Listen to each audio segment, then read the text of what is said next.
കോഴിക്കോട് ജില്ലയിലെ ഒരു ചെറിയ ഗ്രാമം പച്ചപ്പുകളുടെയും ചെറുനദികളുടെയും സാന്നിധ്യത്തിൽ മനോഹരമായിരിക്കുന്നു. അവിടെയാണ് 19 വയസ്സുകാരിയായ അമീറയും അവളുടെ ഉമ്മയായ ഫാത്തിമയും ജീവിച്ചിരുന്നത്. രണ്ടാനച്ഛന്റെ സംരക്ഷണത്തിലാണ് അവർ കഴിഞ്ഞിരുന്നത്. അമീറയുടെ സ്വപ്നം പഠനം തുടർന്നു കൊണ്ടുപോകാനും സ്വാതന്ത്ര്യമായി ജീവിക്കാനുമായിരുന്നു. ഉമ്മ, എനിക്ക് പഠിക്കണം, അവൾ മൃദുവായി പറഞ്ഞു. ഫാത്തിമ അടുക്കളയിൽ പച്ചക്കറി മുറിച്ചുകൊണ്ടിരിക്കുന്നു. അമീറെ, അത് ബുദ്ധിമുട്ടായിരിക്കും. നമുക്കിപ്പോൾ മറ്റൊന്നും ആലോചിക്കാൻ കഴിയില്ല എന്നവൾ മറുപടി നൽകി. അമീറയുടെ രണ്ടാനുപ്പയായ ഷെരീഫ് വീട്ടിലേക്കെത്തി. അയാളുടെ മുഖത്തൊരു പുഞ്ചിരി, പക്ഷെ അതിൽ മധുരമില്ലായിരുന്നു. അമീറെ, നിനക്കൊരു കല്യാണാലോചന വന്നിട്ടുണ്ട്. റഷീദ് എന്ന ആളാണ്, വലിയ പണക്കാരനാണ്, നല്ല കുടുംബമാണ്. അമീറയുടെ ഹൃദയം വേഗത്തിലിടിച്ചു. റഷീദോ? അയാൾക്ക് എത്ര വയസ്സായി? വയസ്സിലൊക്കെ എന്താ കാര്യം, പണമുണ്ടെങ്കിൽ എല്ലാം ശരിയാവും, ഷെരീഫ് പറഞ്ഞു. ഫാത്തിമ ചോദിച്ചു. ഷെരീഫോ? അയാൾക്ക് മാനസിക പ്രശ്നമുണ്ടെന്ന് കേട്ടല്ലോ. അതൊക്കെ ആൾക്കാർ പണ്ട് വെറുതെ പറഞ്ഞുണ്ടാക്കിയതാ. ഇപ്പോൾ ഒരു കുഴപ്പവുമില്ല, ഒക്കെ ശരിയാണ്. അമീറക്ക് ശ്വാസം മുട്ടി. അന്നേ ദിവസം രാത്രി അവൾ ഉമ്മയുടെ മുറിയിലേക്ക് മൃദുവായി നടന്നു. ഉമ്മ, എന്തോ ഒന്നും പറയാത്ത്? അവളുടെ കണ്ണുകളിൽ കണ്ണുനീരുണ്ടായിരുന്നു. ഫാത്തിമ അവളെ കെട്ടിപ്പിടിച്ചു. മോളെ, എനിക്ക് പറയണമെന്ന് നല്ല ആഗ്രഹമുണ്ടായിരുന്നു, പക്ഷെ അയാൾ എന്നെ തല്ലും, നിനക്കറിയാലോ. അമീറയുടെ കണ്ണുനീർ ഉമ്മയുടെ ചുമലിൽ വീണു. അവൾ തിരിച്ച് അവളുടെ മുറിയിലേക്ക് പോയി. മനസ്സിൽ ഉറച്ച തീരുമാനമെടുത്തു. എന്തായാലും ഈ വിവാഹത്തിന് ഞാൻ സമ്മതിക്കില്ല. പിറ്റേന്ന് രാവിലെ ഷെരീഫ് ഫോണിൽ ഒരാളോട് സംസാരിക്കുകയായിരുന്നു. ശബ്ദം നിശ്ചിതമായ തീവ്രതയോടെ. അതെ റഷീദ്, ഞാൻ എല്ലാം ശരിയാക്കിയിട്ടുണ്ട്. പെണ്ണിന് പഠിക്കാൻ ഇഷ്ടമുണ്ടെന്നൊക്കെ പറയാറുണ്ട്. നീ ഒന്നും പേടിക്കണ്ട, അതൊക്കെ ഞാൻ ശരിയാക്കിയെടുത്തോളാം. അത് കേട്ടുവന്ന ഫാത്തിമയുടെ കയ്യിലുണ്ടായിരുന്ന കപ്പ് വിറച്ചു. അവൾ ഒന്നും മിണ്ടാതെ ഇതൊക്കെ കേട്ടു നിന്നു. അവൾക്കറിയാമായിരുന്നു അമീറയുടെ ജീവിതം തകർക്കാനായിട്ടാണെന്ന്. അമീറ തറയിലിരുന്ന് ഖുർആൻ ഓതുകയായിരുന്നു. പേജുകൾക്കിടയിൽ കണ്ണുനീർ വീണു. അള്ളാഹുവിനോട് മൗനമായി അവൾ അപേക്ഷിച്ചു. എന്നെ രക്ഷിക്കണമേ, ഞാൻ എന്ത് ചെയ്യുമെന്ന് എനിക്കറിയില്ല. വൈകുന്നേരമായപ്പോൾ ഷെരീഫ് മുറിയിലേക്ക് വന്നു. നാളെ നിന്റെ നിക്കാഹ് നിശ്ചയമാണ്, ഇനിയൊന്നും വാദിക്കാനില്ല. അമീറ പൊട്ടിത്തെറിച്ചു. ഞാൻ സമ്മതിക്കില്ല. ഷെരീഫിന്റെ മുഖം ചുവന്നു പോയി. അവന്റെ കൈ അമീറയെ തല്ലാൻ വേണ്ടി ഉയർന്നു. ഫാത്തിമ ഇടയിൽ വന്ന് പിടിച്ചു. അവളെ അടിക്കണ്ട, അവൾ ചെറിയ കുട്ടിയാണ്. ഇത് നിന്നെ ബാധിക്കില്ല ഫാത്തിമ, മാറി നിൽക്ക്, അവൻ ഉച്ചത്തിൽ വിളിച്ചു പറഞ്ഞു. നീയും നിന്റെ മകളും എന്റെ ചെലവിലാണ് ജീവിക്കുന്നത്, അപ്പോൾ ഞാൻ പറയുന്നതൊക്കെ അനുസരിക്കണം. ആ രാത്രിയിൽ ഫാത്തിമക്ക് ഉറക്കം കിട്ടിയില്ല. അവൾ പഴയ അലമാര തുറന്നു. അകത്ത് സൂക്ഷിച്ചിരിക്കുന്ന പഴയ ഫോട്ടോ എടുത്തു. അതിലൊരു ചെറുപ്പക്കാരൻ, ഹമീദ്, അവളുടെ ആദ്യ ഭർത്താവ്. അവന്റെ മുഖം ഓർമ്മയിൽ തെളിഞ്ഞു. സൗമ്യമായ ആത്മാർത്ഥമായ കണ്ണുകൾ. ഫാത്തിമ ആ രാത്രി ഹമീദിനെ വിളിക്കാൻ തീരുമാനിച്ചു. അയാളുമായി സംസാരിച്ചിട്ട് വർഷങ്ങൾ കഴിഞ്ഞിരുന്നു. പക്ഷേ മകളുടെ ജീവിതം അതിനേക്കാൾ പ്രധാനമാണെന്ന് അവൾ മനസ്സിലാക്കി. അവൾക്ക് പകരം അയാളാണ് മകളെ രക്ഷിക്കാൻ ശ്രമിച്ചതെന്ന് ലോകം വിചാരിച്ചാലും ഷെരീഫിന്റെ ഭീഷണി അത്ര എളുപ്പത്തിൽ മറികടക്കാൻ അവൾക്കാവില്ല. അവൾ തളർന്ന മനസ്സുകൊണ്ട് ഹമീദിന്റെ പഴയ നമ്പറിലേക്ക് വിളിച്ചു. ഈ നമ്പർ നിലവിലില്ല എന്ന മിഷീൻ ശബ്ദം കേട്ടപ്പോൾ അവളുടെ കണ്ണുനീർ വീണ്ടും ഒഴുകി. പക്ഷേ അള്ളാഹുവിന് വേറെ തീരുമാനങ്ങൾ ഉണ്ടായിരുന്നു. പിറ്റേ ദിവസം രാവിലെ ഹമീദ് തന്റെ സുഹൃത്ത് പറയുന്നത് കേട്ടു. ഹേ, നീ കേട്ടോ? നിന്റെ മകൾ അമീറ ഏതോ ഭ്രാന്തനെയാണല്ലോ കല്യാണം കഴിക്കുന്നത്. ഹമീദ് നിശബ്ദമായി നിന്നു. എന്റെ മകളോ? അവൻ മുറുമുറുത്തു. അവന്റെ ഉള്ളു കത്തിയിരുന്നു. വർഷങ്ങളായി അടക്കി വെച്ച ഉപ്പയുടെ സ്നേഹം, കുറ്റബോധം എല്ലാം ഒരുമിച്ച്. ഇനി ഞാൻ ക്ഷമിക്കില്ല, അവൻ ഉച്ചത്തിൽ പറഞ്ഞു. അടുത്ത ദിവസം പുലർച്ചെ ഹമീദ് കൊച്ചിയിൽ നിന്നുള്ളൊരു ബസ്സിൽ കയറി. ബസ് കടലിനോട് ചേർന്ന റോഡിലൂടെ കുലുങ്ങി കുലുങ്ങി പോകുമ്പോൾ അവന്റെ മനസ്സ് ഒരു ഉപ്പയുടെ കുറ്റബോധത്തിൽ നിറഞ്ഞിരുന്നു. 10 വർഷം മുമ്പ് ഫാത്തിമയുമായുണ്ടായ വഴക്കുകൾ, ആ വീട്ടിൽ നിന്നും ഇറങ്ങിപ്പോയ രാത്രി, അവനെല്ലാം ഓർത്തു. പക്ഷെ അവന്റെ ഹൃദയം ഇപ്പോൾ പറയുന്നത് ഒന്നു മാത്രമായിരുന്നു. മകളെ കാണണം, അവളെ രക്ഷിക്കണം. ഗ്രാമത്തിലെത്തിയപ്പോൾ സൂര്യൻ കഠിനമായ ചൂടോടെ കത്തിക്കൊണ്ടിരുന്നു. ഹമീദ് നേരെ പഴയ വീട്ടിനടുത്തുള്ള ചെറിയ കടയിൽ പോയി. അവിടെ അവന്റെ പഴയ സുഹൃത്തായ സലീം പത്രം വായിച്ചുകൊണ്ടിരുന്നു. അയ്യോ ഹമീദേ, നീയാണോ ഇത്? എത്ര വർഷമായി കണ്ടിട്ട്? ഹമീദ് മന്ദഹസിച്ചു. നീ അമീറയെ കുറിച്ച് കേട്ടോ? സലീമിന്റെ മുഖം ഗൗരമായി. ഒക്കെ കേട്ടടാ, അത് ഭയങ്കര വിഷമമുള്ള കാര്യമാണ്. ആ ഷെരീഫ് ദുഷ്ടനാണ്. എനിക്ക് അവളെ കാണണം. അത് ബുദ്ധിമുട്ടായിരിക്കും. ഷെരീഫ് പുറത്തുനിന്നൊരാൾക്ക് വീട്ടിൽ കയറാൻ അനുവദിക്കില്ല. അവന് ഭയങ്കര സംശയമാണ്. അവൻ അല്പനേരം ആലോചിച്ചു. മകളെ കാണാൻ കഴിയാത്തതിന്റെ വേദന അവനെ തകർത്തു. എന്നാൽ അയാൾ മനസ്സിൽ ഉറപ്പിച്ചിരുന്നു, എന്തായാലും ഒരിക്കൽ അവളെ ഞാൻ കാണുമെന്ന്. അതേസമയം ആ വീട്ടിനകത്തുള്ള അമീറക്ക് റഷീദിന്റെ കുടുംബത്തിൽ നിന്ന് ഒരു സന്ദേശം ലഭിച്ചു. അവർ നാളെ വിവാഹത്തിനെക്കുറിച്ച് തീരുമാനിക്കാൻ വരാനിരിക്കുകയായിരുന്നു. ഷെരീഫ് ആ സന്തോഷം ആഘോഷിക്കാൻ തുടങ്ങുമ്പോൾ ഫാത്തിമയുടെ കണ്ണുകൾ നനഞ്ഞിരുന്നു. വൈകുന്നേരം പള്ളിക്കടുത്തുള്ള വഴിയിൽ ഹമീദ് ഒളിച്ചു നിന്നു. അവിടെ നിന്ന് ആ വീട്ടിലേക്കുള്ള വഴി കാണാമായിരുന്നു. അപ്പോൾ അമീറ വാതിലിലൂടെ പുറത്തേക്ക് വന്നു. അവളുടെ കയ്യിൽ വെള്ളം നിറച്ച പാത്രം. അവളുടെ മുഖത്ത് ഒരു ദുഃഖം തളം കെട്ടി നിൽക്കുന്നുണ്ടായിരുന്നു. അവൻ അവളെ മെല്ലെ വിളിച്ചു, അമീറെ. അവൾ നെട്ടിത്തിരിഞ്ഞു. കുറച്ചു നിമിഷം ഒന്നും മനസ്സിലാവാത്ത മട്ടിൽ അവൾ നിന്നു. പിന്നെ കണ്ണുകൾ വലുതായി. ഉപ്പ. അവളുടെ ശബ്ദം വിറച്ചുപോയി. അവൾ വേഗം അകത്തേക്കോടി. പക്ഷേ മുഖത്ത് പ്രതീക്ഷയുടെ തിളക്കം തെളിഞ്ഞിരുന്നു.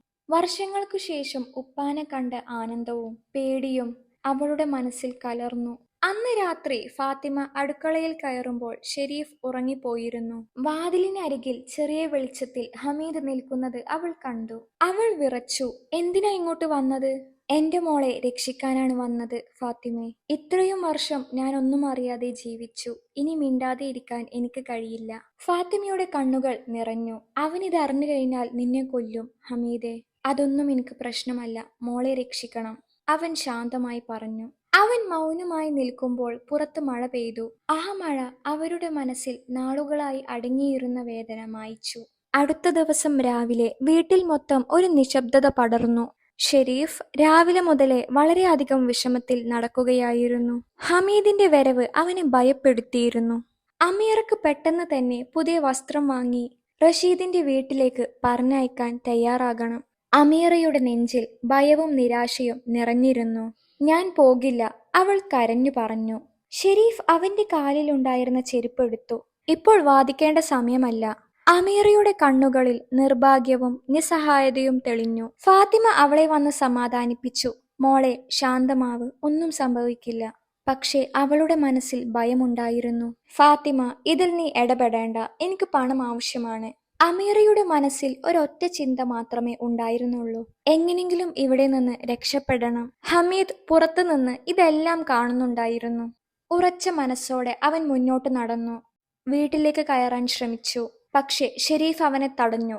അയാളുടെ കണ്ണുകൾ ഹമീദിനെ കണ്ടപ്പോൾ തീ പോലെ കത്തി.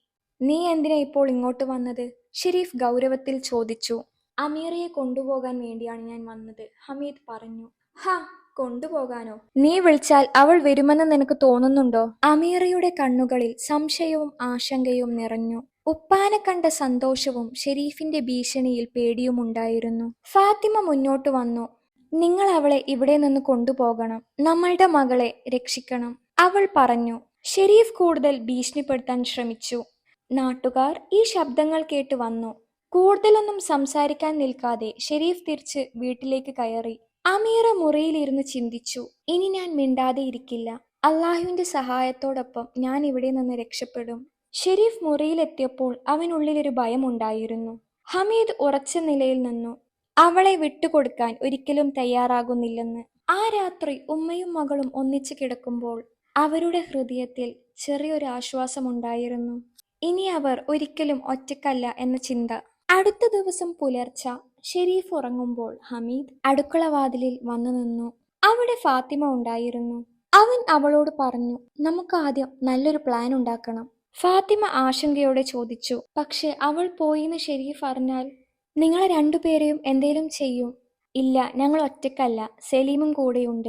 അന്ന് വൈകുന്നേരം ഹമീദ് സലീമിനെ കാണാൻ പോയി. അവൻ കാര്യങ്ങൾ വിശദമായി പറയുകയും സഹായം ചോദിക്കുകയും ചെയ്തു. നമുക്ക് അവളെ ആരും കാണാതെ വേണം ഇറക്കിക്കൊണ്ടുവരാൻ, അവൻ നിർദ്ദേശിച്ചു. ഒരു ദിവസം ഹമീദ് അമീറയുടെ മുറിയിലേക്ക് ചെന്നു. അവളുടെ കണ്ണുകളിൽ ഭയം നിറഞ്ഞിരുന്നു. പക്ഷേ ഒരു പ്രതീക്ഷയുടെ വെളിച്ചം കാണാമായിരുന്നു. ഉപ്പ, എന്നെ എങ്ങനെ രക്ഷിക്കാൻ പോകുന്നത്? അവൾ ചോദിച്ചു. നിന്റെ മുന്നിലുള്ള എല്ലാ പ്രതിസന്ധികളും മറികടക്കണം.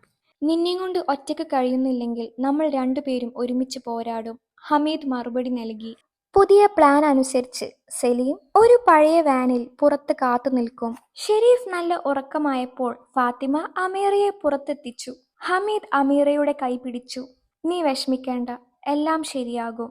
നിന്റെ ഉപ്പ കൂടെയില്ലേ? അവർ രണ്ടുപേരും വാനിലേക്ക് കയറി. സലീമിന്റെ വീട്ടിലെത്തിയപ്പോൾ അവൻ അവരോട് പറഞ്ഞു, കുറച്ചു സമയം ഇവിടെ ഒളിച്ചിരിക്കാം. അമീറ വാനിൽ നിന്ന് ഇറങ്ങി.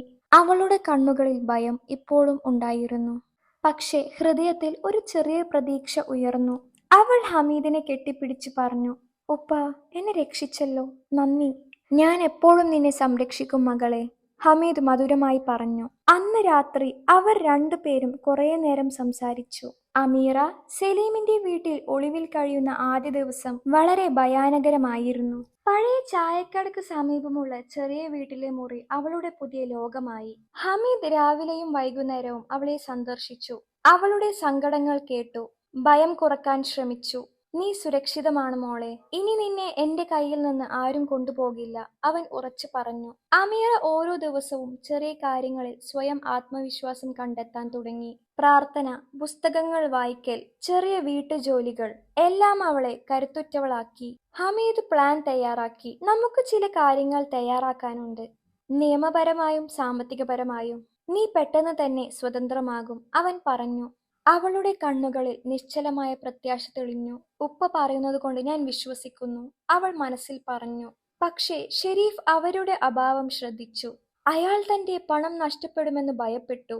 ഹമീദും സലീമും ചേർന്ന് ഫാത്തിമയുടെ സഹായത്തോടെ എല്ലാ നിയമവഴികളും അന്വേഷിച്ചു. ഒരു വക്കീലിനെ കണ്ടു. ഫാത്തിമ ഡിവോഴ്സിനുള്ള പ്രക്രിയ തുടങ്ങാൻ തയ്യാറായി. അമീറയും ഹമീദും കൂടുതൽ അടുക്കാൻ തുടങ്ങി. ഉപ്പയുടെ സ്നേഹവും കരുതലും അവളെ കൂടുതൽ ശക്തമാക്കി. രാത്രി മുറിയിലിരുന്ന് ഹമീദ് അമീറയെ കെട്ടിപ്പിടിച്ചു. നീ ഇനി ഭയപ്പെടേണ്ട മോളെ, നമുക്ക് ഒരുമിച്ച് പോരാടാം. ഉപ്പ, എനിക്ക് വിശ്വാസമുണ്ട്, ഇങ്ങളെന്റെ കൂടെ ഉണ്ടല്ലോ, എനിക്കൊരു ഭയവുമില്ല. അന്ന് രാത്രി അമീറയുടെ ഹൃദയത്തിൽ ഒരു പുതിയ ജീവിതത്തിന്റെ വെളിച്ചം തെളിഞ്ഞു. അടുത്ത ദിവസം ഹമീദിനൊപ്പം ഫാത്തിമയും നിയമോപദേശം തേടാൻ ഒരു വക്കീലിനെ കാണാൻ പോയി. നിയമപരമായി എല്ലാ മാർഗങ്ങളും ഉപയോഗിക്കാനായിരുന്നു അവരുടെ പദ്ധതി. അഭിഭാഷകൻ ഹമീദിനോട് പറഞ്ഞു, നിങ്ങളുടെ മകൾ മനസാന്നിധ്യത്തിൽ സമ്മതിക്കാതെ വിവാഹം നടപ്പിലാക്കാൻ കഴിയില്ല. നിങ്ങൾ ഇപ്പോൾ തന്നെ പോരാട്ടം തുടങ്ങിയത് നന്നായി. ഫാത്തിമ ഡിവോഴ്സ് പെറ്റീഷൻ കൊടുത്തു. കേസ് നടന്നു. അവൾ വിജയിച്ചു. ഹമീദും അമീറയും ഫാത്തിമയും കൈകൾ ചേർത്തു പിടിച്ചുകൊണ്ട് സന്തോഷിച്ച് കോടതിയിൽ നിന്നും ഇറങ്ങി. പിന്നീടുള്ള ദിവസങ്ങൾ അവർക്ക് വളരെ സന്തോഷകരമായിരുന്നു. 3 പേരും വളരെയധികം സമാധാനത്തോടും സന്തോഷത്തോടും കൂടി ജീവിച്ചു.